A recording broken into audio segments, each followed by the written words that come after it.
Hey everyone, Derek here with a quick news update on The Legend of Zelda. According to Gamnesia, who have translated a bit of the upcoming The Legend of Zelda Art and Artifacts book, there's an interview in the game with Nintendo graphics designer Satoru Takezawa, who sheds light on the fact that Nintendo was actually planning a Wind Waker 2 and explains how it eventually got cancelled. Basically how it eventually transitioned into Twilight Princess. And the reason for that is because, well, nobody really liked Toon Link back in the day. They wanted the more realistic Link from Ocarina of Time, and Nintendo became aware of that and realized that maybe they should appeal more to those Western views. So rather than this direct sequel to the Wind Waker, they decided to switch it over to the Twilight Princess. But the thing is, it doesn't feel completely like a cancellation to me. It feels like they took the ideas they had for this Wind Waker 2 and just used them for Twilight Princess. Because according to Takezawa, Wind Waker 2 would have taken place in a more land-based setting rather than on the sea, so that they could have Link gallop across the land on a horse.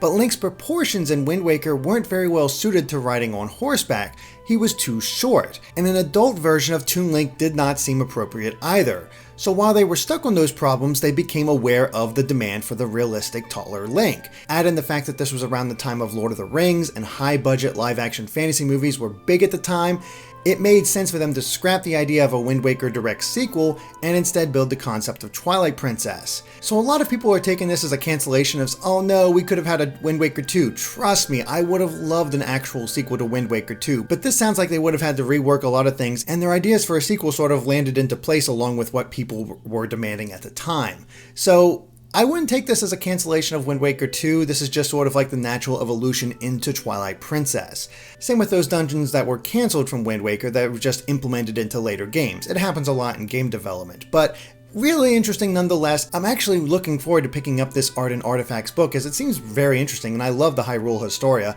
So what do you guys think of this story? Would you have preferred them to keep with the Toon Link aesthetic, or are you glad we got Twilight Princess instead? Let us know in the comments, and of course stay tuned to Game Explained for more on The Legend of Zelda and other things gaming too. Alright guys, bye.